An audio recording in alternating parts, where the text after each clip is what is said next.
Hi, Kim here from Keep Fit with Kim. Today's workout is a gentle Pilates mat workout with no equipment. Let's get down on the mat and get started. Make sure for this leg slide arm float exercise that you've got enough room above you and behind and beneath you to reach out in full. Come back to neutral spine, feet and knees hip width apart, so feet together, toes out, heels out. Arms come up, drop the shoulders into the mat, and as you slide the right leg away, you're going to take the right hand down on this side it and take the left arm above the head. Try and keep the arm straight. Doesn't matter if you can't touch the mat. You're going to breathe out as you slide away, trying to keep the pelvis as stable as possible, trying to keep the spine in neutral. Don't worry if you can't straighten the leg. Don't worry if your hand will only come to here. You're just trying to get the best mobility in your shoulders that you can. So arms stay straight, palms facing will give you the best mobility within the shoulder. If you turn the arm in, there'll be a little bit of impingement just based on the way that the shoulder joint is formed. So we're really concentrating on here on keeping that spine in neutral. Trying to keep the pelvis relatively still. Getting a little bit of stretch through the hips, stretch through the shoulders. Breathing in as you come up. Breathing out as you go the other way.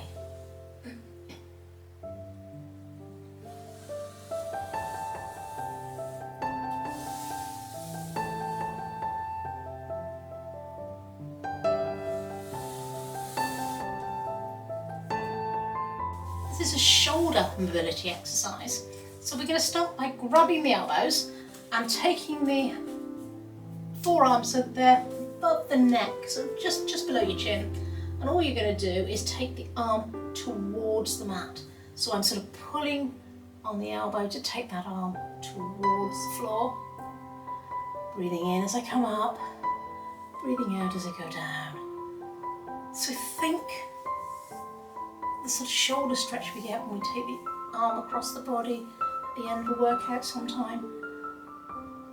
Use the hand to help pull across, feeling that stretch. So we're trying to keep the back into the mat. It doesn't matter if you don't touch. I want you to be feeling that stretch through here, getting the best mobility in your shoulder that you can. Make it comfortable. This should be a nice relaxing movement. And then we're going to change that movement slightly, coming back centre. You might need to take the hands a bit further apart on the arms. And we're going to take the arms above the head now again. I've got a short head and very mobile shoulders, so I can go all the way to the floor.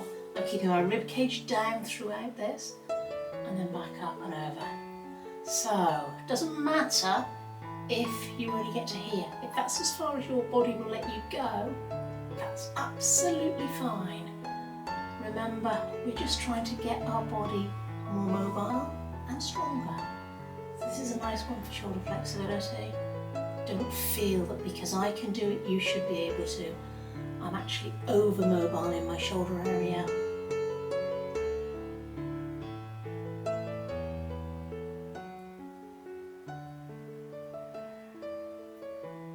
So with this one, I generally breathe in as I come back and breathe out as I take it over the top of my head. Mainly because as I take the arms back, I'm controlling the rib cage, trying to keep it down, because as you lift, there's a tendency for the ribs to lift up and come away from the mat. Let's do one more if you can, but remember, it's always your choice when you've had enough. If you feel you're not doing it properly anymore, it's time to rest and release. Give it a shake. Well, snow angels exercise. I find this one really easy. I know some people find it really hard. We're trying to keep the knuckles on the ground all the time, but don't be too worried if they do not. You need to be comfortable with your body, so we want to be neutral spine ideally. I don't mind if you imprint. knees can be bent or legs can be straight, whatever works best for you. Knuckles on the floor by the side of the body. And all we're going to do is circle up all the way around. I'm going to have to move so that I don't knock my screen down, and take the arms all the way above the head, keeping the knuckles on the ground if you can until the fingertips touch, and coming all the way back down, ideally with straight arms. As you see, I've got slightly limited space here. Try not to knock my new very lightweight screen over. I had a lovely screen before, but it was so heavy I couldn't lift it.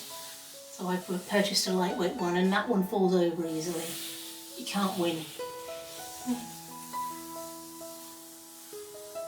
So I'm aware that some of you might find you can only get to here, and then your arms are going to start to float up. Absolutely fine. Just go to where you can, maybe just relax in that position and come back down. I know I make this one look really easy. I have very, very mobile shoulders, and release.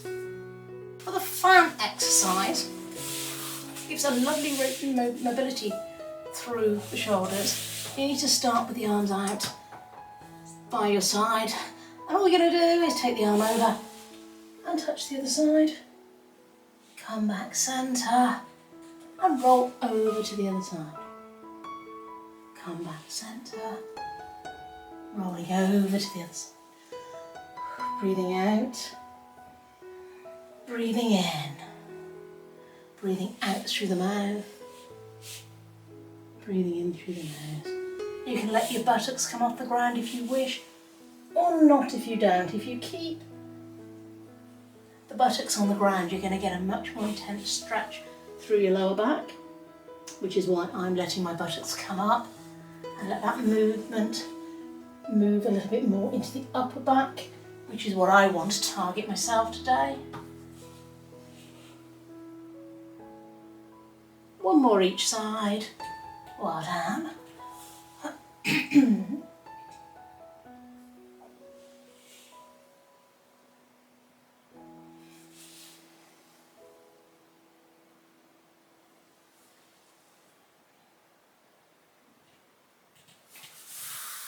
I'm going to do a VW exercise on the floor.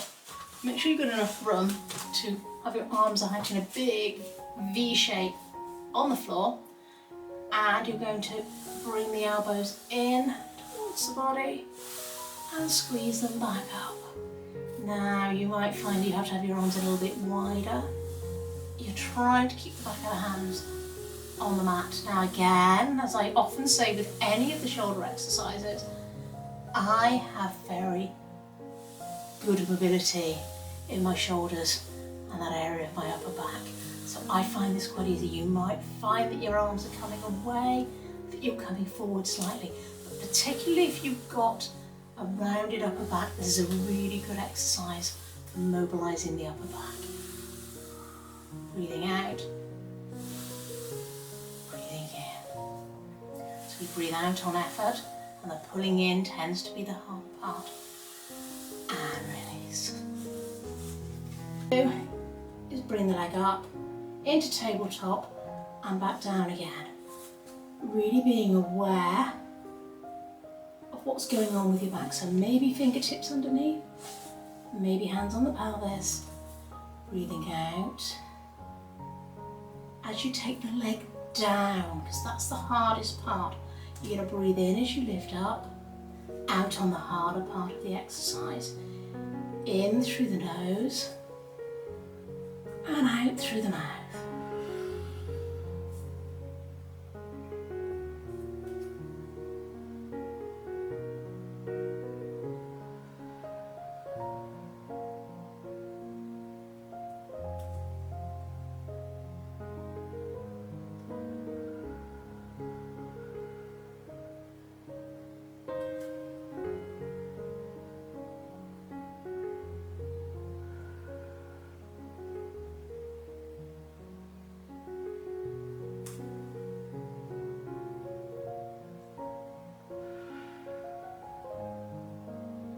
One more each side.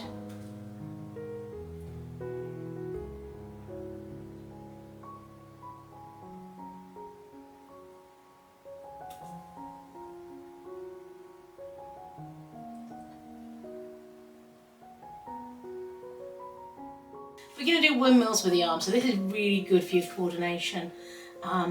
Quite often gets quite confusing, this one. We're going to start with the arms straight up in the air, shoulders nicely relaxed into the mat. We're going to start by taking the arms out, directly out to the side, a little bit close to my screen again, coming back up. And then you're going to take the right arm above, left arm below. Don't care where your legs are for this, comfortable is good. Arms out to the side, coming back to centre, left arm up, right arm down. You're going to go with what works for you here, as far as the amount of movement you get. So you may find that you only get to here. It doesn't matter if you can't touch. Remember, my shoulders are very mobile. Again, coming out to the side, if you can't quite touch, that's fine. Look to the side, make sure you are in a sort of cross position, that your arms aren't going too high or too low. And the difficult bit here is remembering which arm went above the head last. And I might have already got it wrong. I think I've been alternating. So if I'm correct, we're going to do right arm above the head now. Breathing out. Breathing in, left arm up. Breathing out. Feeling the ribs cage expand against the mat. Out to the side. We're going to go once more each side. So let's go right arm above the head.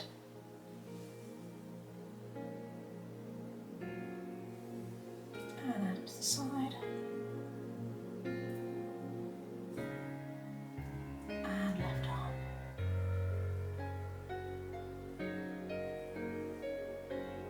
And relax.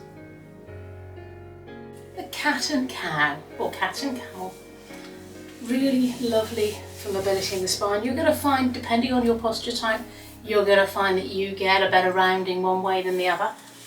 So we're going to start with the hips directly above the knees, the shoulders directly above the hands, maybe on the fists if that's more comfortable for you. And you're going to arch the back, lift the chest. I find that my back goes quite nicely that way.